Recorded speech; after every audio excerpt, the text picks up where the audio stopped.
సమయంలో మనము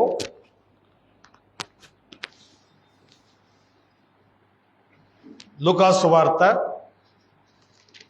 18వ అధ్యాయంలో ఉన్నటువంటి ఒక విషయాన్ని గురించి ఈరోజు మనము ఆలోచన చేయబోతున్నాం.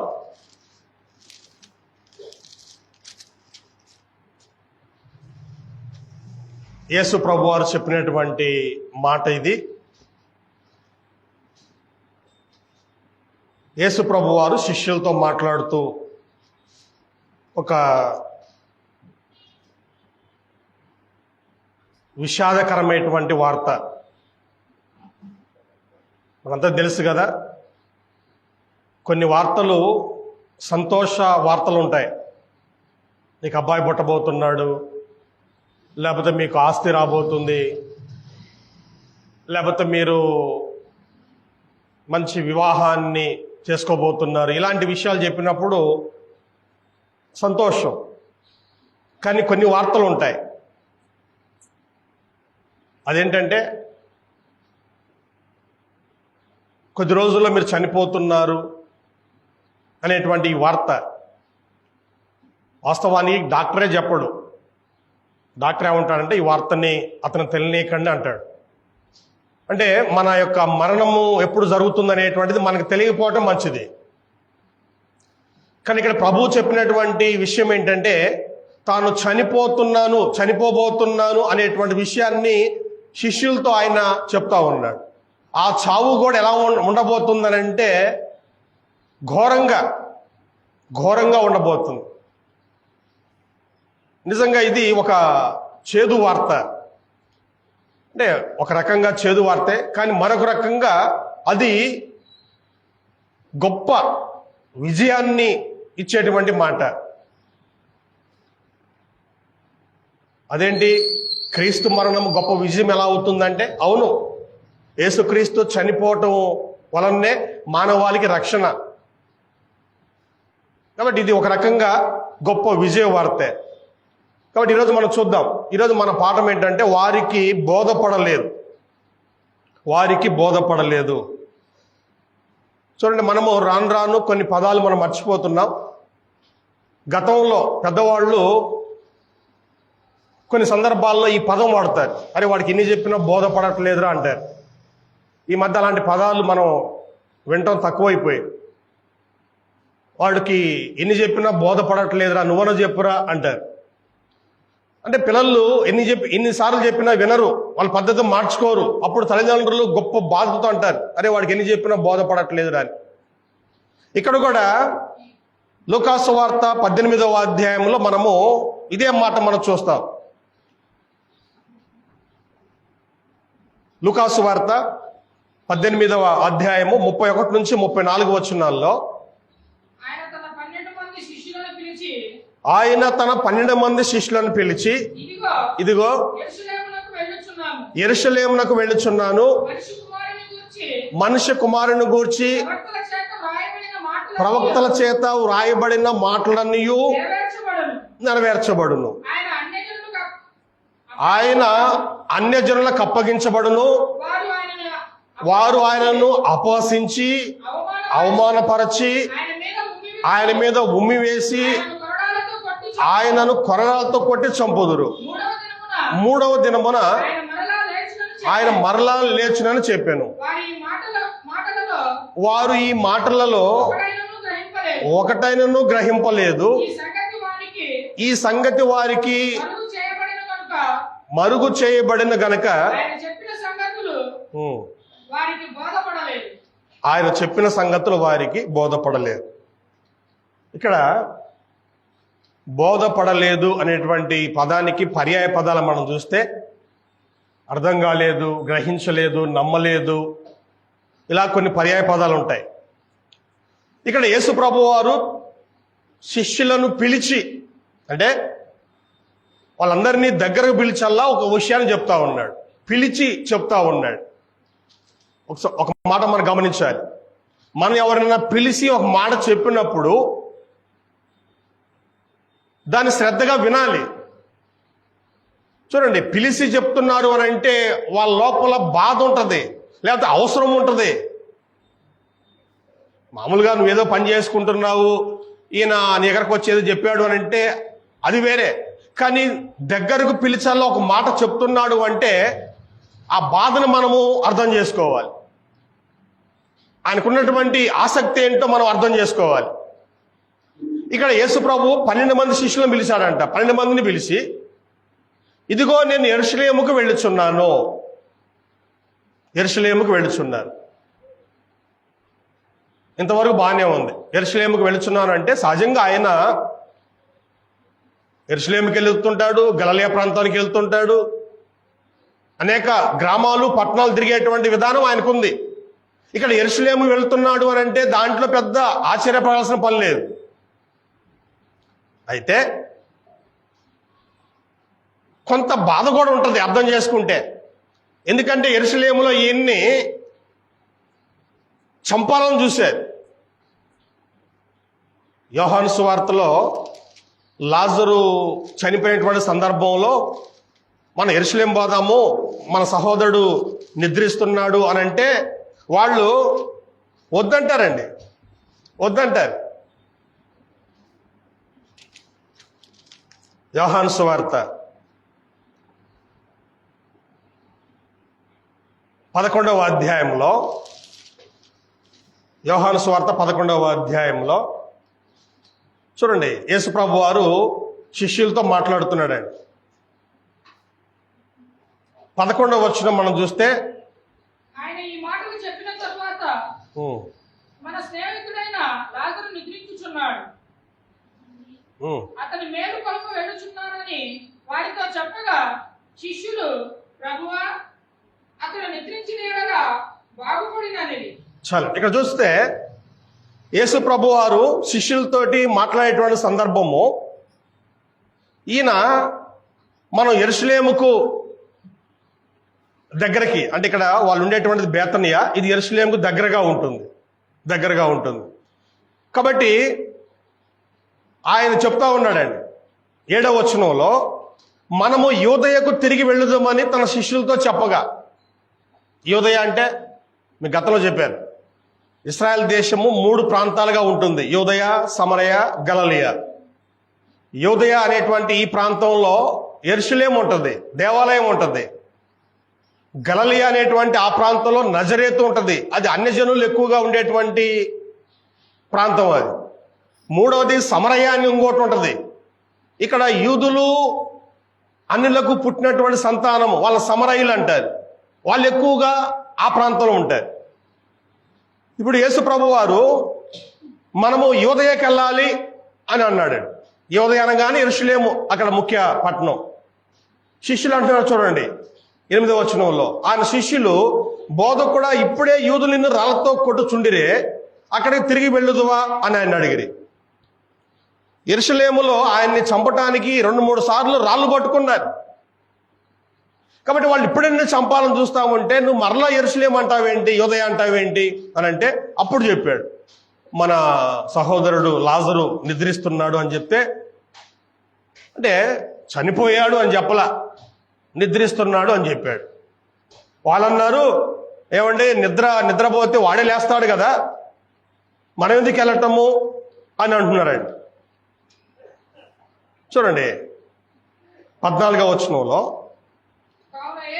కావున యేసు లాజరు చనిపోయాను, మీరు నమ్మునట్లు నేనెక్కడ ఉండలేదు. చూడండి, లాజరు చనిపోయాడు. ఈ వార్త యేసు ప్రభుకు ముందే తెలుసు. కానీ ఆయన చనిపోయినటువంటి వార్త తెలిసినప్పటికీ శిష్యులకు తెలియలే ఆ వార్త. ఈయన తెలిసింది, శిష్యులతో కూడా చెప్పలే. ఆయన 4 రోజులైన చనిపోయి ఇప్పుడు వెళ్దాం అంటున్నాడు. సమాధి కార్యక్రమం ఆల్రెడీ అయిపోయింది, వీళ్ళు సమాధి కార్యక్రమం కూడా పోలా. అంటే ఇక్కడ విషయం ఏంటంటే, ఒక విషయాన్ని చెప్పేటప్పుడు జాగ్రత్తగా వినాలి. ఇక్కడ యెరూషలేము నేను వెళుచున్నాను అన్నప్పుడు వాళ్ళకి ఇదే భయం, ఆడికి పోతే నేను చంపుతారు, ఎందుకు వెళ్ళటం అవసరమా అనేటువంటి మాట మాట్లాడతారు. ఇప్పుడు ఆయన అంతరం తాకుండా లూకా సువార్త 18వ అధ్యాయానికి మరలా వద్దాం. నేను యెరూషలేముకు వెళుచున్నాను అని చెప్పి ఇక స్టార్ట్ చేశాడండి. మనుష్య కుమారుని గూర్చి ప్రవక్తల చేత వ్రాయబడిన మాటలన్నీ నెరవేర్చబడును. 31వ వచనం. నా గురించి లేఖనాల్లో ఏవైతే రాయబడ్డాయో అవన్నీ నెరవేరుతాయి. నేను యెరూషలేముకు వెళుచున్నాను అని చెప్పి ఆయన అన్యజనులకు అప్పగించబడును. ఏం జరగబోతుందంటే ఆయన అన్యజనులకు అప్పగించబడును. ఇవన్నీ లేఖనాల్లో ఉన్నాయి. ఈయన కొత్తగా ఏం చెప్పట్లా. ధర్మశాస్త్రంలో ఇవన్నీ ఉన్నాయి. ఆయన అన్యజనుల చేతికి అప్పగించబడును, అన్యజనులకు అప్పగించబడతాడు. మీ గతంలో కూడా చెప్పాను. ఇశ్రాయేలీయుల వైఖరి ఎలా ఉంటుందంటే, నేను ఓడిపోయినా నేను చచ్చిపోయినా నా వాళ్ళ చేతనే అది జరగాలి, అన్యుల చేతులు నేను ఓడిపోకూడదు, చనిపోకూడదు అని ఇశ్రాయేలీయులు కోరుకుంటారు. కానీ ఇక్కడ యేసు ప్రభు వారిని ఏం చేస్తారంట, అన్యజనులకు అప్పగించబడును. వారు ఆయనను అపహసించి, అన్యజనులు యేసు ప్రభునంట ఎగతాళి చేస్తారంట, అవమానపరిచి ఆయన పరువు తీస్తారు, ఆయన మీద ఉమ్మి వేసి. చూడండి, ఇది ఇంకా నీచమైనటువంటి విషయం. ముఖం మీద ఉమ్మేశారు అని అంటే అది ఇంకా నీచమైన విషయం. చూడండి, అన్యజనులు ఆయన్ని అపహసిస్తారు, అవమానపరుస్తారు, ఆయన మీద ఉమ్మేస్తారు, ఆయనను కొరడాలతో కొట్టి చంపుదురు. కొరడాలతో కొట్టి చంపుతారండి. 3వ దినమున ఆయన మరలా లేచునని చెప్పాను. అయితే 3వ రోజున తిరిగి లేస్తాడు. ఇవన్నీ లేఖనాల్లో ఉన్నాయి. అయితే యేసుప్రభు వారు వాటిని మరలా జ్ఞాపకం చేస్తున్నాడు అంతే. ఇక్కడ కొత్తగా చెప్పట్లా. ఇవన్నీ ధర్మశాస్త్రంలో ఉన్నాయి, వాటిని ఇప్పుడు జ్ఞాపకం చేస్తున్నాడు. ఆ సమయం ఇప్పుడు వచ్చింది అనే విషయాన్ని చెప్తున్నాడు. మరి వీళ్ళు ఏం చేయాలి? గ్రహించాలి కదా. అసలు యేసుప్రభు భూమి మీదకి వచ్చిన కారణం ఏంటి? చనిపోవటానికే కదా ఈ లోకానికి వచ్చింది ఆయన. కాబట్టి ఇవన్నీ వాళ్ళకు తెలుసు. కొన్ని సంవత్సరాలుగా చదువుతూ ఉన్నారు. కానీ విషయం ఏంటంటే గ్రహింపు లేదు.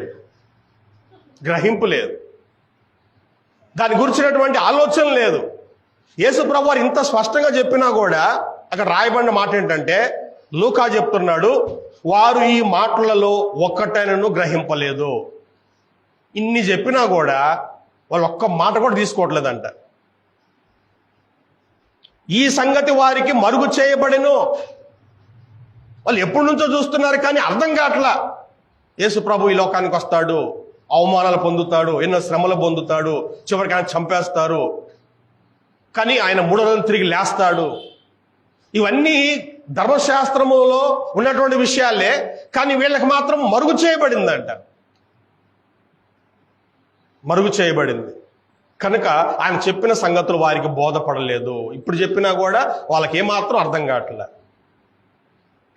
దీని గురించి ఈరోజు మనము ఆలోచన చేయబోతున్నాం. కొంతమందికి ఎలా ఉంటుందంటే పరిస్థితి, ఎన్ని జరుగుతున్నా, ఎన్ని సంవత్సరాల నుంచి వింటున్నా కొన్ని విషయాలు కొంతమందికి మరుగు చేయబడతాయి. వాళ్ళు ఎంతమంది మొత్తుకున్నా కూడా వాళ్ళకి అర్థం కాదు.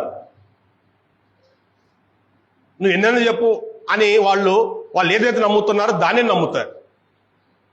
నిజంగా ఇలాంటి స్థితి అనేటువంటిది అది మనుషుల్లో ఉండకూడని స్థితి. మనుషులు ఎలా ఉండాలి అని అంటే, ఒకప్పుడు నాకు తెలియదండి ఇప్పుడు తెలుసుకున్నాను అనేటువంటి వైఖరి ఉండాలి మనుషులకి. అంతేగాని నువ్వు ఎన్నైనా చెప్పు, నేను పట్టుకున్న కుందేలకి 3 కాళ్ళే ఉన్నాయి అంటాడు. అరే కుందేలకి 4 ఉంటారంటే లేదు 3 ఉన్నాయి దానికి. కాబట్టి ఈ విషయాన్ని గురించి ఈరోజు మనము ఆలోచన చేద్దాం. ఇక్కడ శిష్యుల గురించినటువంటి సందర్భం ఇది. ఈ శిష్యులు ధర్మశాస్త్రం చదివేటువంటి వాళ్ళు, యేసుప్రభువు కూడా వాళ్ళతోటి 3.5 సంవత్సరాలుగా చెప్తూనే ఉన్నాడు. ఇది చివరి స్టేజ్ అండి. ఆయన మొదటి నుంచి చెప్తున్నాడు, నేను మనుషుల చేతికి అప్పగించబడతాను, వాళ్ళని చంపుతారు, లేఖనాల్లో ఉన్నాయి, ఆయన చెప్తున్నాడు. కానీ వీళ్ళకి మాత్రం అర్థం కావట్లేదు.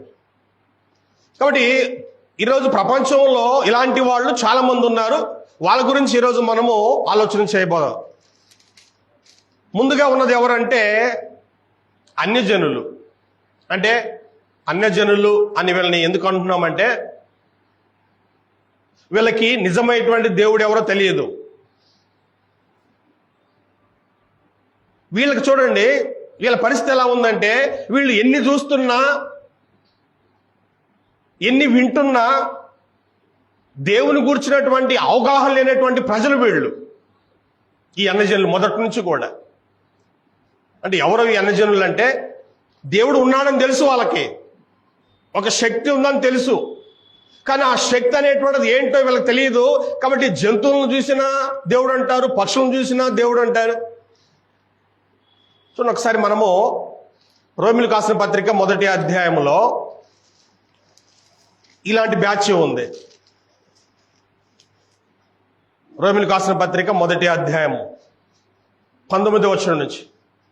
ఎందుకనగా దేవుని గూర్చి తెలియశక్యమైనదేదో అది వారి మధ్య విషదమై ఉన్నది. దేవుడు అది వారికి విషదపరచెను. ఆయన అదృశ్య లక్షణములు అనగా ఆయన నిత్య శక్తియు దేవత్వము జగదుత్పత్తి మొదలుకొని సృష్టింపబడిన వస్తువులను ఆలోచించుట వలన తేటపడుచున్నవి కనుక వారు నిరుద్ధులై ఉన్నారు. మరియు వారు దేవుని ఎరిగి ఆయనను దేవునిగా మహిమ పరచలేదు, కృతజ్ఞతాస్తుతులు చెల్లింపలేదు, గాని తమ వాదనయందు వ్యర్థులైరు. వారి అవివేక హృదయము అంధకారమాయను, తాము జ్ఞానులమని చెప్పుకొనుచు బుద్ధిహీనులైరి. వారు అక్షయుడు దేవుని మహిమను క్షయమగు మనుషుల యొక్కయు పక్షుల యొక్కయు చతుష్పాద జంతువుల యొక్కయు పురుగుల యొక్కయు ప్రతిమా స్వరూపముగా మార్చింది. చూడండి, మొట్టమొదటి ఎవరంటే అన్యజనులు. వీళ్ళకి దేవుడు లేడు అంటే వాళ్ళు కూడా ఒప్పుకోరు. దేవుడు ఉన్నాడయ్యా అంటారు. దేవుడు ఉన్నాడని వాళ్ళు తెలుసు, కానీ ఎలా ఉంటాడు ఇది తెలుసుకోవటంలో వాళ్ళు విఫలమయ్యారు. అంటే ఈ అన్యజనులకి ఏ విషయాలు మరుగు చేయబడ్డాయి అంటే దేవుడు ఎవరు, ఆయన లక్షణాలు ఏంటి, ఆయన స్వరూపం ఏంటి, ఇవి తెలుసుకోవటంలో వాళ్ళు విఫలమయ్యారు. ఎన్ని చూసినా వాళ్ళకి దేవుడు ఎవరో అర్థం కాదు. కాబట్టి వాళ్ళు ఏం చేశారు అంటే వారు అక్షయుడగు దేవుని యొక్క మహిమను క్షయమగు మనుషుల యొక్కయు పక్షుల యొక్కయు చతుష్పాద జంతువుల యొక్కయు పురుగుల యొక్కయు ప్రతిమా స్వరూపంగా మార్చిరి. దేవుని తెలుసుకున్నప్పుడు ఆయన గురించి పూర్తిగా తెలుసుకోవాలి కదా. తెలుసుకోవాలంటే ఆయన బయలుపరచాలి. 19వ వచనంలో 20వ వచనంలో ఆయన బయలుపరుచుకున్నాడు. దేవుడు ఎవరో ఆయన తను తానే బయలుపరుచుకున్నాడు. వాళ్ళు దాన్ని స్పష్టంగా నేర్చుకోవాలి. కానీ వీళ్ళు ఏం చేశారు అంటే దేవుడు అర్థమైంది కానీ దేవుని గురించి పూర్తిగా తెలుసుకోకుండా మనిషిని పట్టుకొని దేవుడు అంటున్నారు, జంతువుని పట్టుకొని దేవుడు అంటున్నారు, పురుగుని పట్టుకొని దేవుడు అంటున్నారు, ఆఖరికి పక్షిని పట్టుకొని కూడా దేవుడు అంటున్నారు.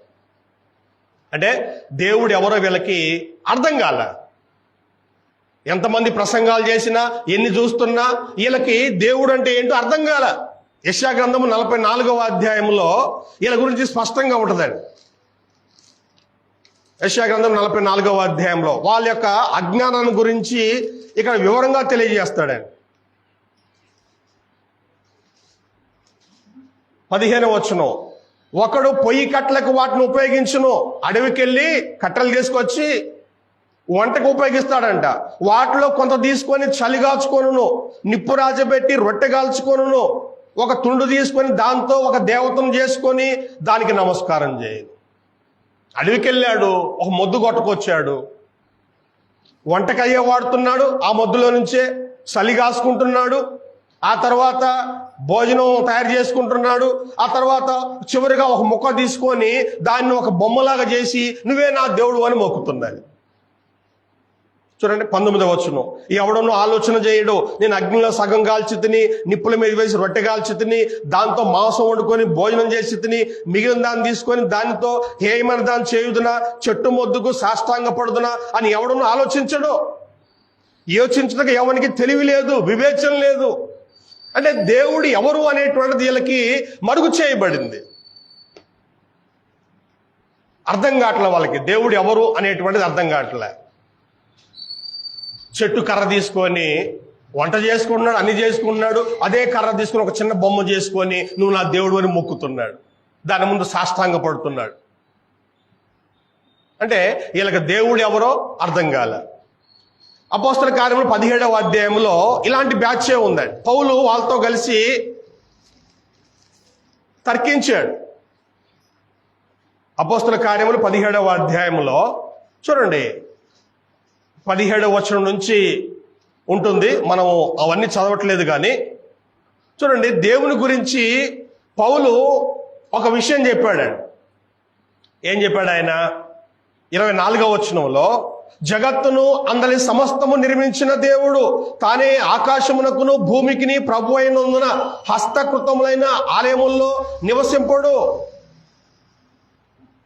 దేవుడంటే ఎవరు? జగత్తును అందరి సమస్తము నిర్మించిన వాడు. మొత్తాన్ని చేసింది సృష్టికర్త ఆయన. అయితే మనం ఏం చేస్తున్నాము? దేవుని గురించి తెలుసుకొని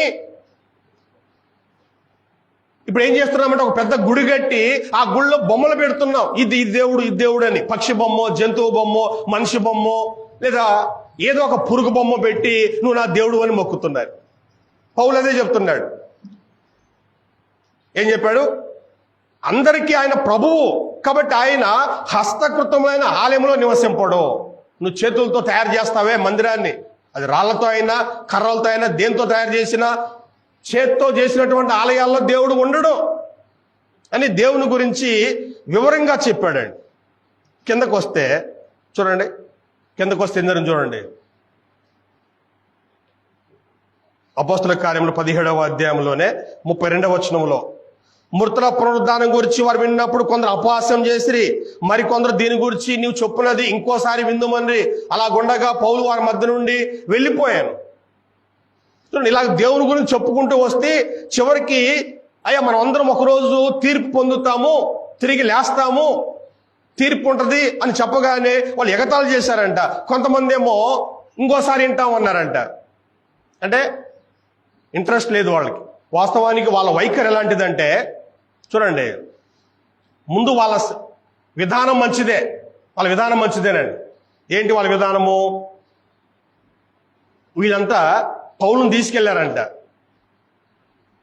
19వ వచనం చూస్తే, అంతటా వారు అతను వెంటబెట్టుకొని అరేయోపగు సభ యొద్దకు తీసుకొని పోయి, నీవు చేయుచున్న ఈ నూతన బోధ ఎట్టిదో మేము తెలుసుకొనవచ్చునా?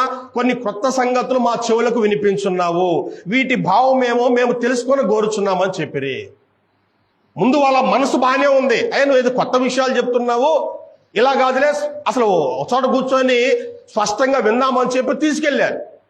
పౌలు వాళ్ళకి దేవుని గురించి ఆయన వైఖరి గురించి వివరించినప్పుడు మనం నమ్మాలి కదా. కొంతమంది ఎగతాళి చేశారు, కొంతమంది ఏమో ఈసారి వింటాంలేండి అన్నారంట. చూడండి, వీళ్ళకి దేవుని గురించిన విషయాలు మరుగు చేయబడ్డాయి. ఎన్ని చెప్పినా నమ్మరు. వాళ్ళు అనుకుందే. వాస్తవానికి ఏథెన్స్ పట్టణంలో వీళ్ళు ఎవరంటే చాలా భక్తి పరులు. వీళ్ళు భక్తి ఎక్కువ. మొన్నే మనం చదువుకున్నాం, ఏథెన్స్ పట్టణంలో పెద్ద పెద్ద గుళ్ళు ఉన్నాయి. ఈ దేవత లేదు అంటానికి లేదు, అన్ని దేవతలు ఉంటాయి అక్కడ. నిజంగా ఏథెన్స్ పట్టణం అనేటువంటిది మత సంబంధంగా అది గొప్ప పట్టణం, అది భక్తి ఉంది. కానీ నిజమైన దేవుడు ఎవరో చెప్పినప్పుడు వాళ్ళకి ఆ విషయాలు అర్థం కావట్లే. ఇందా చెప్పాను, శిష్యులకి క్రీస్తు తన మరణం గురించి చెప్తుంటే అర్థం కావట్లా. కనీసం వాళ్ళు ఇందామనేటువంటి ఆలోచన కూడా లేదు. నువ్వేదో నువ్వు చెప్పు, మేము నమ్ముతాం. వీళ్ళు కూడా అంతే. అన్యజనులు కూడా దేవుని గురించి ఎంత చెప్పాలని చూసినా కూడా, వివరంగా చెప్పాలని చూసినా కూడా వింటారు కానీ నమ్మరు, వదిలేస్తారు. వాళ్ళకి అర్థం కావట్లే ఆ విషయాలు. రెండవ బ్యాచ్ ఎవరంటే ఇశ్రాయేలు ప్రజలు. వీళ్ళెవరు అంటే నిజమైన దేవుని గుర్తించిన వాళ్లే. కానీ వీళ్ళకి ఉన్నటువంటి బలహీనత ఏంటంటే దేవుని శక్తి అంటే వీళ్ళకి అర్థం కాదు. వీళ్ళకి వచ్చిన సమస్య అది. దేవుని నమ్ముతారు కానీ దేవుని శక్తిని వీళ్ళు పూర్తిగా తెలుసుకోవట్లేదని. చూడండి, ఒకసారి మనము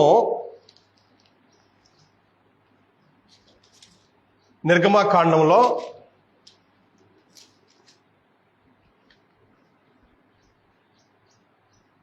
నిర్గమకాండం మనం గమనిస్తే 14వ అధ్యాయంలో, నిర్గమాకాండము 14వ అధ్యాయం, ముందుగా 11వ అధ్యాయంలో అయ్యా మా దేశం వదిలిపెట్టి వెళ్ళిపోండి అని ఫరో పంపించాడు కదా. ఇప్పుడు 14వ అధ్యాయం వచ్చేసరికల్లా వీడికి మరలా మెంటలు వచ్చినాయి, ఫరోకి మరలా మెంటలు వచ్చినాయి. 5వ వచనంలో ప్రజలు పారిపోయినట్టు ఐగుప్తు రాజునకు తెలపబడినప్పుడు ఫరో హృదయమును అతని సేవకుల హృదయమును ప్రజలకు విరోధంగా త్రిప్పబడి, మనం ఎందుకు ఇలాగ చేసితిమి, మన సేవలో ఉండకుండా ఇశ్రాయేలును ఎందుకు పోనిచ్చితిమి అని చెప్పుకోండి. అంతటా అతడు తన రథమును సిద్ధపరచుకొని తన జనమును తనతో కూడా తీసుకొని పోయాను. చూడండి, ఇక్కడ పొమ్మన్నది వాడే, బతిలాడి దండం పెట్టి పొమ్మన్నది వాడే.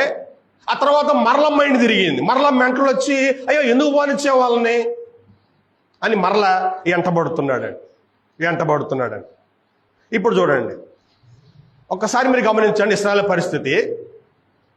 మొన్నే మనం నేర్చుకున్నాం, ఒక దేశము ఇంకో దేశాన్ని ఆక్రమిస్తే వాళ్ళని బయటికి పంపించాలి అని అంటే అది మామూలు విషయం కాదు. మనకు కూడా తెలుసు, భారతదేశము కొన్ని వందల సంవత్సరాల పాటు బ్రిటిష్ వాళ్ళ యొక్క స్వాధీనంలో ఉంది. బ్రిటిష్ వారు మన దేశాన్ని వదిలిపెట్టి పోవాలంటే అంత సింపుల్గా పోలా, మనందరూ తెలుసు కదా. ఎన్నో పోరాటాలు చేశారు, ఎంతో మంది చనిపోయారు. అలా చేస్తేనే చివరికి వాళ్ళు వెళ్ళిపోయారు. ఇక్కడ ఇశ్రాయేలు ప్రజలు చిక్కుకున్నది మామూలు సామ్రాజ్యం కాదు, ఐగుప్తు అనేటువంటి బలమైన సామ్రాజ్యం, బాగా డబ్బు ఉన్న దేశం, సైన్యం బాగా ఉన్న దేశం, జ్ఞానం బాగా ఉన్న దేశం. అలాంటి దేశంలో వీళ్ళు చిక్కుబడిపోయారు. అక్కడి నుంచి బయటికి రావాలంటే పెద్ద యుద్ధమే జరగాలి. కానీ ఒక్క పైసా ఖర్చు చేయకుండా, యుద్ధం జరగకుండా, ఎవరు చనిపోకుండా దేవుడు తన శక్తి ద్వారా వాళ్ళని బయటికి తీసుకొచ్చాడు. దండం పెట్టాలి పంపించారు. మా దేశం వదిలిపెట్టి వెళ్ళిపోండిరా బాబు అని దండం పెట్టి పంపిస్తుంటే, మీ బట్టలు వేయండి, మాకు బీరువాల చీరలు వేయండి, మీ బీరువాల నగలు వేయండి అంటే నగలిచ్చారు, బట్టలు ఇచ్చారు, ఇంట్లో నేను తీసుకొచ్చి ఇచ్చారు. ఇలా దేవుడు వారిని అద్భుత రీతిగా బయటికి పంపించాడు కదా. మరి దేవుని శక్తి ఏంటో వాళ్ళకి అర్థం కావాలి కదా. ఇప్పుడు చూడండి, సరే వీళ్ళు ఫరోకి మరలా మైండ్ పోయి మరలా వాళ్ళు ఎంటబడుతూ ఉంటే ఇప్పుడు ఇశ్రాయేలు పరిస్థితి చూడండి ఎలా ఉందో. ఇశ్రాయేలు పరిస్థితి 10వ వచనం, ఫరో సమీపించుండగా, నిర్గమాకాండం 14:10, ఫరో సమీపించుండగా ఇశ్రాయేలు కళ్ళెత్తి ఐగుప్తీయులు తమ వెనుక వచ్చుట చూసి మిక్కిలి భయపడి యెహోవాకు మొరపెట్టిరి. ఇంతవరకు బాగానే ఉంది. సమస్య వచ్చినప్పుడు దేవునికి ప్రార్థన చేయటం ఓకే, బాగానే ఉంది. మిక్కిలి భయపడి అంతట వారు మోషేతో, ఐగుప్తులో సమాధులు లేవని ఈ అరణ్యంలో సచ్చుటకు మమ్మల్ని రప్పించితివా? మమ్మల్ని ఐగుప్తులో నుండి బయటికి రప్పించి మమ్మల్ని ఇట్లు చేయనేలా, మా జోలికి రావద్దు, ఐగుప్తులకు దాసులు మగుదమని ఐగుప్తులో మేము నీతో చెప్పిన మాట ఇదే కదా, మేము ఈ అరణ్యం మందు సచ్చుట కంటే ఐగుప్తులకు దాసులగుటే మేలని చెప్పిరి. మేము ముందే చెప్పాం, మేము వీళ్ళ మీద మనం గెలవలేము, వాళ్ళతో యుద్ధం చేయలేము, వాళ్ళ దగ్గర నుంచి మనము విడిపోలేము, మేము ఇక్కడ చేస్తాము, మా కర్మ ఇంతే అనుకుంటాం, వెట్టి చాకురో ఏదో ఒకటి చేసుకుని ఇక్కడ చేస్తాం, కానీ మేము రామయ్య మోషే గారు నీ మాట మేము వినము అని ముందే చెప్పాంగా మేము. ఇప్పుడు ఏమైంది చూడు, హాయిగా అక్కడ చచ్చేనే బాగుండేది. వాస్తవానికి చావు కూడా ఎలా ఉండాలంటే, చావు కూడా గౌరవప్రదంగా ఉండాలి. అబ్బాగతికి ఎక్కడో ఊరు బయట చనిపోవటం, కనీసం సమాధి చేసేటువంటి స్థితి కూడా లేకుండా అలా చనిపోవటం అనేటువంటిది అది ఘోరం. అది చావు కూడా గౌరవప్రదంగా ఉండాలి.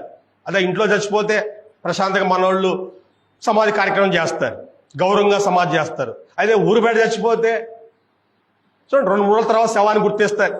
ఎవడో చచ్చిపోయాడు, అదేదో క్లూ దొరకాలి, ఆ ఇంట్లో గుర్తుపట్టాలి, ఇవన్నీ నానాతంగాలు ఉంటాయి. కాబట్టి ఇక్కడ చూడండి, వీళ్ళు ఏమన్నారంటే కనీసం ఐగుప్తులో ఉండి చనిపోయినా బాగుండేదే, ఇప్పుడు ఈ అడవిలో తీసుకొచ్చావు, అరణ్యంలో తీసుకొచ్చావు, ఇక్కడ వాళ్ళు చంపేస్తే సమాధి కూడా చేసేవాడు ఎవడు లేడు. ఇంకా ఆ అడవి మృగాలు వచ్చి తింటాయి, పక్షులు వచ్చి పీకదంటాయి, అంతే. ఇంకాడ చూడండి, వాళ్ళు దేవునికి మొరపెట్టారు ఓకే, కానీ మోషే మీద వాళ్ళు సనుగుతా ఉన్నారు. అంటే వాళ్ళ పరిస్థితి ఎలా ఉందనంటే దేవుని శక్తి ఏంటో వాళ్ళకి అర్థం కావట్లేదు. ఐగుప్తు నుంచి విడిపించిన దేవుడు ఇప్పుడు ఈ ఫరోని ఏదో ఒకటి చేస్తాడు కదా, కానీ నమ్మకుండా తొందరపడి ఏదేదో మాట్లాడుతున్నారు. చివరికి ఏమైందండి, ఈ అధ్యాయం మన ముగింపుకు వస్తే ఎర్ర సముద్రం ఎదురుగా వచ్చింది, ముందు పోతే సముద్రము, వెనక చూసి శత్రువులు వస్తున్నారు. మరి ఏం చేయాలంటే మోషే మీరు భయపడొద్దు, దేవుడు ఉన్నాడు అని ధైర్యం చెప్పి దేవుడు ఇచ్చిన మాట ఏంటంటే నీ కర్ర దాని మీద చూపి అనగానే మోషే తన ఉన్న కర్ర, చేతిలో ఉన్న కర్ర ఆ సముద్రం వైపు చాపినప్పుడు ఆ సముద్రం 2 భాగాలుగా విడిపోయింది. చూడండి ఎలా సముద్రము ఎలా ఉందో చూడండి ఒకసారి. మనం 16వ వచనం, నీవు నీ కర్ర ఎత్తి ఆ సముద్రం వైపు నీ చెయ్యి చాపి దాన్ని పాయలుగా చేయము, అప్పుడు ఇశ్రాయేలీయులు సముద్రం మధ్యను ఆరిన్యాల మీద నడిచిపోవుదురు. సముద్రం విడిపోద్దంట. తెలుసుగా మనకి, నీళ్ళున్న చోటే బురద ఉంటుంది. నీళ్లు తీసేసినా కూడా ఆ బురద ఆరిపోవాలంటే కొన్ని రోజులు పట్టుద్ది, నెలలు కూడా పట్టుద్ది ఆ బురద ఆరిపోవాలంటే. కానీ వీళ్ళకి అంత టైం లేదు ఇక్కడ, అంత టైం లేదు ఇక్కడ. వాళ్ళు వెనక రథాలు వేసుకొని గుర్రాలు వేసుకొని వస్తున్నారు. వాళ్ళు గుర్రాల మీద వస్తున్నారు వీళ్ళని చంపడానికి, వీళ్ళేమో నడుచుకుంటూ పోతున్నారు. అంత టైం లేదు ఇక్కడ. అప్పుడప్పుడే కావాలా, అప్పుడప్పుడే సముద్రం చీలిపోవాలి, అప్పుడప్పుడే రోడ్డు ఏర్పడాలి. అక్కడ టైం లేదు ఇక్కడ. చూడండి ఎలా ఉందంట పరిస్థితి. 21వ వచనంలో, మోషే సముద్రం వైపు తన చెయ్యి చాపగా యెహోవా రాత్రి అంతయు బలమైన తూర్పు గాలి చేత సముద్రమును తొలగించి, తూర్పు గాలి బలమైన గాలి వచ్చిందంట, ఆ గాలికి నీళ్లే అటు ఇటు ఇటు అయిపోయినాయి అంట. మన నీళ్ళల్లో ఒకసారి మీరు చూడండి, నీళ్ళల్లో మనము నోరు పెట్టి గట్టిగా ఊదండి, ఆ నీళ్లు ఆ నీళ్ళ మధ్యలో ఒక గొయ్యిలాగా ఏర్పడుద్ది మనం ఊదినా కూడా. దేవుడు అంట బలమైనటువంటి తూర్పు గాలి రప్పిస్తే నీళ్లు 2 భాగాలుగా విడిపోయినాయి అంట. తొలగించి దాన్ని ఆరిన్యాలుగా చేసాను. ఆ బలమైన గాలి బురద ఆరిపోయేటట్టు చేసిందంట. తెలుసుగా మనకి, బురద ఆరిపోవాలంటే గాలి రావాలి, ఎండ రావాలి. బలమైన గాలి వచ్చి ఆ బురద అప్పటికప్పుడే ఆరిపోయిందంటే. బలమైన గాలి అంటే ఇప్పుడు మనం చూస్తున్న గాలి కంటే ఇంకా పెద్ద గాలి. ఇప్పుడు మనం చూస్తున్నామే 120 కిలోమీటర్ల స్పీడు, కార్లు కొట్టపోతున్నాయి, ఇల్లు పడిపోతున్నాయి అంటాం కదా అప్పుడప్పుడు మనం. ఈ గాలి కంటే ఇంకా పెద్ద గాలి దేవుడు రప్పించాడంట. ఆయన చేతిలో పని కదా. నీళ్లు విభజింపబడగా, నీళ్లు విడిపోయినాయి 2 భాగాలుగా. నీళ్లు విభజింపబడగా ఇశ్రాయేలీయులు సముద్రం మధ్యను ఆరిన్యాల మీద నడిచిపోయిరి. ఆ నీళ్లు వారి కుడి ఎడమ ప్రక్కలను వారికి గోడవలే ఉండెను. నీళ్లతో గోడ కట్టాడంట దేవుడు. చూడండి ఎంత అద్భుతమో, నీళ్లతో గోడ కట్టాడంట. కాబట్టి గతంలో దేవుని శక్తిని వాళ్ళు గుర్తించలేదు. ఇప్పుడు కళ్ళ ముందే సముద్రము 2 భాగాలుగా విడిపోయి, చూడండి ఆరిన్యాలుగా అయి వీళ్ళు క్షేమంగా బయటకు వచ్చారు. వెనక శత్రులు అదే బాటలో వస్తారు. సగాని రాగానే దేవుడు మరలా సముద్రాన్ని మూసేశాడంట. ఐగుప్తీయులు ఆ వెనక ఎమ్మడబడ్డారు కదా, రాజుతో సహా వాళ్ళందరూ కూడా ఆ సమాధిలో, ఆ సముద్రంలో సజీవ సమాధులు అయ్యారు. ఇప్పటికి కూడా మనకు అప్పుడప్పుడు వార్తలు వస్తుంటాయి. ఎర్ర సముద్రం ఇప్పటికీ ఉంది. ఎర్ర సముద్రం, దాని మృత సముద్రం అంటారు, డెడ్ సీ అంటారు. ఇప్పటికీ ఆ మృత సముద్రంలో అప్పుడప్పుడు ఈ రథాల చక్రాలు దొరుకుతూ ఉంటాయి అంటారు. గుర్రాల రథాలు మొత్తం దాంట్లో ఉన్నాయి కదా, ఆ చక్రాలు ఇప్పటికి కూడా అప్పుడప్పుడు బయటపడుతుంటాయంట. అంత అద్భుతం దేవుడు చేశాడండి. సరే, ఇప్పుడు 2 అయిపోయినాయి. దేవుని శక్తి ఐగుప్తు నుంచి విడిపించాడు. ఇప్పుడు సముద్రంలో నుంచే వాళ్ళు బయట తీసుకొచ్చాడు ఆరిన్యాలుగా చేసి. ఇప్పుడైనా గ్రహించాలిగా దేవుని శక్తి. ఇప్పుడు చూడండి, కొంచెం ముందుకు వస్తే 15వ అధ్యాయంలో వాళ్ళ సంతోషంతో మంచి పాట పాడారు. ఓకే, మంచిదే, పాట కూడా పాడారండి. 22వ వచనం మనం చూస్తే పాట పాడారు, అయిపోయింది. అంటే వాళ్ళ సంతోషం వేసిన పాటలు పాడుతుంటారు.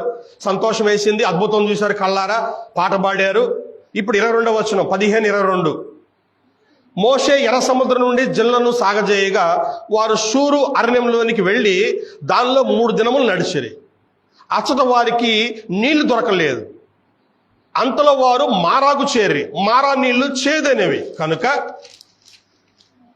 వారు ఆ నీళ్లు త్రాగలేకపోయారు. అందువల్ల దానికి మారా అని పేరు కలిగాను. ప్రజలు మేమేమి త్రాగుదామని మోషే మీద సనుగుగా. ఏమండి చూడండి, ఇశ్రాయేలు పరిస్థితి ఎలా ఉందంటే దేవుని శక్తి అంటే వాళ్ళకి అర్థం కావట్లా. ఎన్ని చూసినా కూడా అర్థం కావట్లా. ఐగుప్తులోంచి దేవుడు విడిపించాడు ఒక్క యుద్ధం జరగకుండా, అయినా దేవుని శక్తి వాళ్ళకి అర్థం కాల. ఎర్ర సముద్రాన్ని 2 భాగాలుగా చేశాడు. శత్రువులు చచ్చిపోయారు కానీ దాంట్లో వీళ్ళు బయటకు వచ్చారు క్షేమంగా నడుచుకుంటా.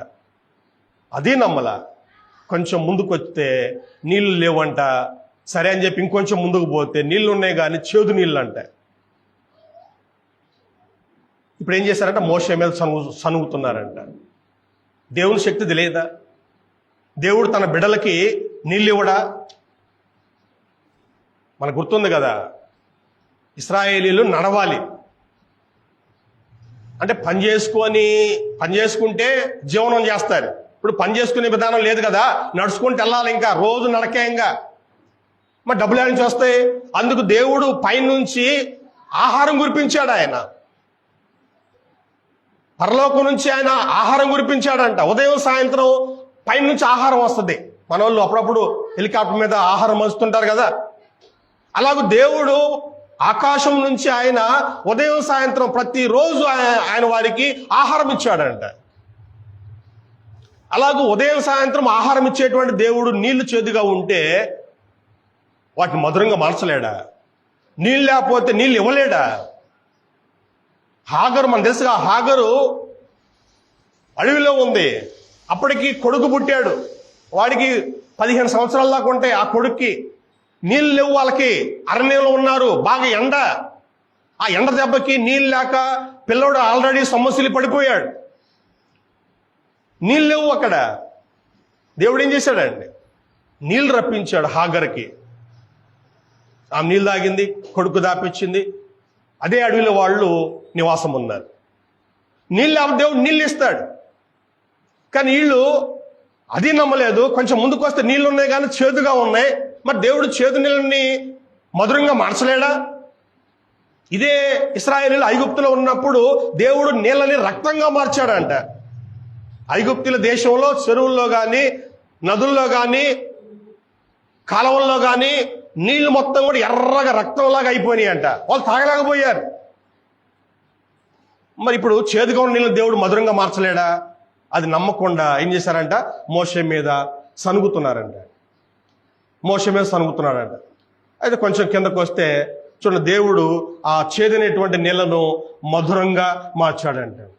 చూడండి అక్కడ 25వ వచనంలో, అతడు యెహోవాకు మొరపెట్టెను, అంతటి యెహోవా అతనికి ఒక చెట్టును చూపించెను, అది నీళ్ళలో వేసిన తర్వాత నీళ్లు మధురములాయి.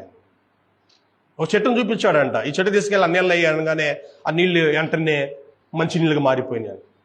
అంటే దేవుడు శక్తిమంతుడు కదా. ఎవరంటే దేవుడు అంటే చూడండి, ఆదికాండం 17వ అధ్యాయంలో 1వ వచనం. దేవుడు ముందుగానే చెప్పాడు తన గురించి. అబ్రహాము 99 ఏళ్ల వాడైనప్పుడు యెహోవా అతనికి ప్రత్యక్షమై, నేను సర్వశక్తి గల దేవుడను. చాలు, నేను సర్వశక్తి గల దేవుడను, నీళ్లను చిరుస్తాను, చేదు నీళ్ళు మంచి నీళ్ళుగా మారుస్తాను, నీళ్లు లేని స్థలంలో నీళ్లు రప్పిస్తాను, బండలోంచి నీళ్లు రప్పిస్తాను, అవసరమైతే ఆకాశం నుంచి ఆహారం కురిపిస్తాను.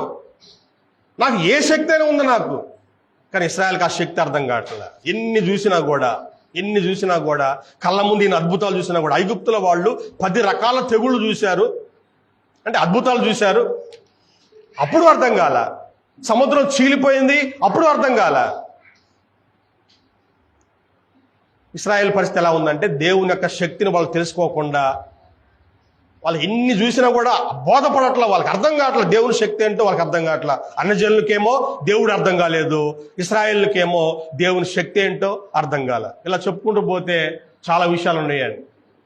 యేసు ప్రభు యొక్క తల్లిదండ్రులు కానీ, శిష్యులు కానీ, బోధకులు కానీ, కొంతమందికి కొన్ని విషయాలు మరుగు చేయబడ్డాయి. వాళ్ళకి ఎన్ని చెప్పినా కానీ ఇంకెనరంతే. ఇంకా నువ్వు ఎన్నైనా చెప్పు, వాళ్ళు నమ్మిందే నమ్ముతుంటారు. అయితే చివరిగా మనము మన తరాన్ని గురించి మాట్లాడుకొని మనం ముగింపుకొద్దాం మాట. ఈరోజు బైబిల్ నమ్మే వాళ్ళ పరిస్థితి ఎలా ఉంది? బైబిల్ అనేటువంటిది ఇది దేవుని గ్రంథం అని నమ్మినారు, యేసు రక్షకుడని నమ్మారు, యేసు దేవుడని నమ్మారు, బానే ఉంది. చర్చిలు కట్టుకున్నారు, బానే ఉంది. అనేక సంఘాలు ఉన్నాయి, పెద్ద పెద్ద మీటింగ్లు పెడుతున్నారు, బానే ఉంది. కానీ వీళ్ళకు కూడా కొన్ని విషయాలు మరుగు చేయబడ్డాయి. బైబిల్ నమ్మే వాళ్ళకు కూడా కొన్ని విషయాలు మరుగు చేయబడ్డాయి. చూడండి, దేవునికి కావాల్సింది ఏంది? మొట్టమొదటిగా అసలు బైబిల్ గ్రంథంలో మనం బైబిల్ గ్రంథాన్ని చదివినప్పుడు దేవునికి కావలసినటువంటి ప్రాముఖ్యమైన విషయాలు చెప్పుకొచ్చాడు ఆయన. యాకోబు పత్రిక అంటే ఇది యాకోబు చెప్పినప్పటికీ అంతకంటే ముందే దేవుడు మొట్టమొదటి చెప్తాడు ఇదే మాటలు.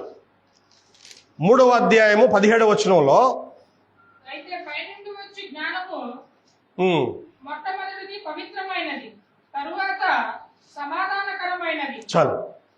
పైనుండి వచ్చే జ్ఞానం అంటే అర్థం ఏంటంటే దేవుని జ్ఞానం అని. దేవునికి కావాల్సింది మొట్టమొదట పవిత్రత, రెండవది సమాధానము. ఇదే మాట హెబ్రీ పత్రిక పక్క పేజీలో ఉంటుంది చూడండి. హెబ్రీ పత్రిక 12వ అధ్యాయము 14వ వచనంలో, అందరితో సమాధానమును పరిశుద్ధతయు కలిగి ఉంటకు ప్రయత్నించుడి, పరిశుద్ధ లేకుండా ఎవడును ప్రభువును చూడడు. పరిశుద్ధత, సమాధానం. దేవునికి కావాల్సింది ఈ రెండు ప్రాముఖ్యమైనవి. మొట్టమొదట పవిత్రత, రెండవది సమాధానం. ఇది క్రైస్తవులకు అర్థం కావట్లే. బైబిల్ చదువుతారు, బైబిల్ నమ్ముతారు, దేవుడు యేసు దేవుడని నమ్ముతారు, బాప్తిజం పొందుతారు, చర్చిలు కట్టుకుంటారు, మీటింగ్లు పెట్టుకుంటారు.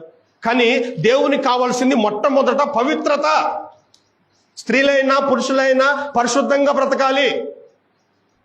మన వాళ్ళకి ఇది అస్సలు అర్థం కాదు. ఎన్ని చెప్పినా కూడా పరిశుద్ధంగా ఉండాలంటే అస్సలు దాన్ని మన వాళ్ళు అంగీకరించరు. నువ్వు ఎన్నైనా చెప్పు, వీళ్ళకి అర్థం కాదు, బోధపడదు. నాలో పవిత్రతను దేవుడు కోరుకుంటున్నాడు. నేను యవనస్తున్నైనా, వృద్ధుడినైనా, స్త్రీ అయినా, పురుషుడైనా, ఎవరైనా సరే నేను పరిశుద్ధంగా ఉండాలి. తెస్సలోనిక పత్రికలో అంటే చాలా సందర్భాల్లో ఇది మాటే ఉంటుంది.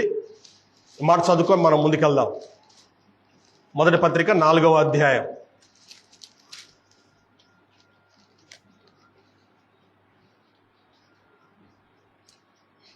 3వ వచనంలో, మీరు పరిశుద్ధులగుటయే అనగా మీరు జారత్వమునకు దూరంగా ఉండుటయే దేవుని చిత్తము. మీలో ప్రతివాడు దేవుని ఎరిగిన అన్నజనుల వలె కామాభిలాష ఎందుగాక పరిశుద్ధత యందును ఘనత యందును తన ఘటమును ఎట్లు కాపాడుకొనవలెనో అది ఎరిగి ఉంటాయే దేవుని చిత్తము. దేవుని చిత్తం ఏంటంటే నువ్వు పరిశుద్ధంగా ఉండాలా, నీ వ్యక్తిత్వం పవిత్రంగా ఉండాలి. మనకి ఎన్ని చెప్పినా అర్థం కాదు, ఎన్ని చెప్పినా అర్థం కాదు. రెండవది సమాధానము. సమాధానము సమాధానం అంటే దీనికి పర్యాయ పదాలు కలిసి ఉండటము, ఐక్యత. 133వ కీర్తన, చిన్న కీర్తన ఇది. 133వ కీర్తనలో స్పష్టంగా చూడండి, దేవుడు స్పష్టంగా రాయించాడండి దావీదు భక్తుల చేత. 133వ కీర్తన, సహోదరుల ఐక్యత కలిగి నివసించుట ఎంత మేలు, ఎంత మనోహరము. అది తల మీద పోయబడి అహరోను గడ్డం మీదుగా కారి అతని అంగీల అంచు వరకు దిగజారిన పరిమళ తైలం వలె ఉండును. సియోను కొండల మీదకి దిగవచ్చు, హెర్మోను మంచు వలె ఉండును. ఆశీర్వాదమును, ఇది గమనించండి, ఆశీర్వాదమును శాశ్వత జీవమును అచ్చట ఉండవలనని యెహోవా సెలవిచ్చి ఉన్నాడు. ఎక్కడ ఐక్యతగా ఉంటుందో, ఐక్యత ఉంటుందో అక్కడ ఆశీర్వాదం ఉంటుంది. ఎక్కడ ఐక్యత ఉంటుందో అక్కడ శాశ్వత జీవము. పరలోకం ఉండేది ఎవరి దగ్గర అంటే ఐక్యత ఉన్నవారి దగ్గర. దేవుడు ఐక్యతకి అంత ప్రాముఖ్యత ఇచ్చాడు. ఐక్యత ఉంటేనే ఆశీర్వాదం, ఐక్యత ఉంటేనే పరలోకం. మన వాళ్ళకి ఎన్నైనా చెప్పు, ఇది మాత్రం అర్థం కాదు, ఇది మాత్రం అర్థం కాదు. యోహాను సువార్త 17వ అధ్యాయము 20-21 వచనాల్లో యేసుప్రభు వారు తండ్రికి ప్రార్థన చేస్తూ, మొన్న చెప్పాను మీకు, ఇవి మనం వాంగ్మూలం అంటాం కదా, ఆయన చివరిలో పలికినటువంటి మాటలు, తండ్రికి ప్రార్థన చేస్తూ ఆయన అనేటువంటి మాటలు, మరియు నువ్వు నమ్మిత్వని లోకం నమ్మునట్లు తండ్రి నా యందు నీవును నీ యందు నేను ఉన్నలాగన వారును మన యందు ఏకమై ఉండవాలని వారి కొరకు మాత్రం నేను ప్రార్థించట్లేదు. ఇది గమనించండి, వారి వాక్యం వలన నా యందు విశ్వాసం ఉంచు వారందరూ ఏకమై ఉండాలి. నా యందు విశ్వాసం ఉంచు వారందరూ ఒక్కడిగా ఉండాలి. మన వాళ్ళకి ఎన్ని వాక్యాలు చెప్పినా అర్థం కాదండి. ఎఫెసీ పత్రిక 1వ అధ్యాయము 10వ వచనం. ఎఫెసీ పత్రిక 1:10. ఈ సంకల్పం బట్టి ఆయన పరలోకన్నవే గాని భూమి మీద ఉన్నవే గాని సమస్తమును క్రీస్తునందు ఏకముగా సమకూర్చవలనని తనలో తాను నిర్ణయించుకోండి. దేవుని నిర్ణయం ఏంటంటే యేసు క్రీస్తులు అంతా ఒక్కడిగా ఉండాలి, ఒక్కడిగా ఉండాలి. అదే ఎఫెసీ పత్రిక 4వ అధ్యాయం 1 నుంచి ఆత్మ కలిగించు ఐక్యమును కాపాడుకోండి అందు శ్రద్ధ కలిగిన వారై. పరిశుద్ధాత్మనికి ఐక్యతను కలిగిస్తాడు, దాన్ని కాపాడుకోవాలా, ఐక్యతను కాపాడుకోవాలి, శ్రద్ధ పెట్టాలి దాని మీద. 4వ వచనం, శరీరం ఒక్కటే, సంఘం ఒక్కటే. మనకి ఇన్ని చెప్పినా కూడా సంఘం ఒక్కటే అంటే మాత్రము మనలకు అర్థం కాదు. కొలస్సే పత్రిక 3వ అధ్యాయము, కొలస్సే పత్రిక 3వ అధ్యాయము 15వ వచనం, క్రీస్తు అనుగ్రహించు సమాధానము మీ హృదయంలో ఏలుచుండనీయుడి. ఇందుకొరకే, చూడండి, ఇందుకొరకే మీరు ఒక్క శరీరంగా పిలువబడితే. దేవుడు మనం పిలుచుకుంది ఒక్క సంఘముగా ఉండటానికి. సంఘం ఒక్కటే. మన వాళ్ళకి ఎన్నెన్న చెప్పు అర్థం కాదు. పవిత్రత, సమాధానము, ఈ రెండు దేవునికి కావలసిన మొట్టమొదటి విషయాలు. మొట్టమొదట పవిత్రమైనది, రెండవది సమాధానకరమైనది. దేవునికి కావాల్సింది పరిశుద్ధత, ఐక్యత. మన వాళ్ళు ఈ రెండింటిని పక్కన పెట్టేశారు. ఇన్ని చెప్పిన మన వాళ్ళకి ఈ రెండు ఎంత సీరియస్సో అర్థం కావట్లే. అంటే ఈరోజు మనం చూసిన పాఠం ఏంటంటే కొంతమంది కొన్ని విషయాలు మరుగు చేయబడతాయి. నువ్వు ఎన్నైనా చెప్పు, ఎంతమంది ద్వారా చెప్పించు, వాళ్ళకి ఎక్కదంతే. ఇంకా నమ్మరు, వాళ్ళు అంగీకరించరు. కానీ ముగింపుగా 2 మాటలు చెప్పిన ముగిస్తారండి. ఒక విషయాన్ని శ్రద్ధగా వింటే బోధపడుతుందండి. బోధ ఎలా కలుగుతుందంటే ఎప్పుడు మనకు అర్థమైందంటే శ్రద్ధగా విన్నప్పుడు. ఏంటి ఏదో విషయం చెప్తున్నావు, ఇందాక వెళ్ళలేదు, సరిగ్గా వెళ్ళలేదు, ఇప్పుడు వింటాను, చెప్పు. అలా శ్రద్ధగా విన్నప్పుడు విషయం అర్థమవుద్దండి. మనోళ్ళు కొన్ని విషయాలు చెప్తున్నప్పుడు ఇంక చెవులు వదిలేస్తారండి. ఈ నాకు కాదులే అని వదిలేస్తారు.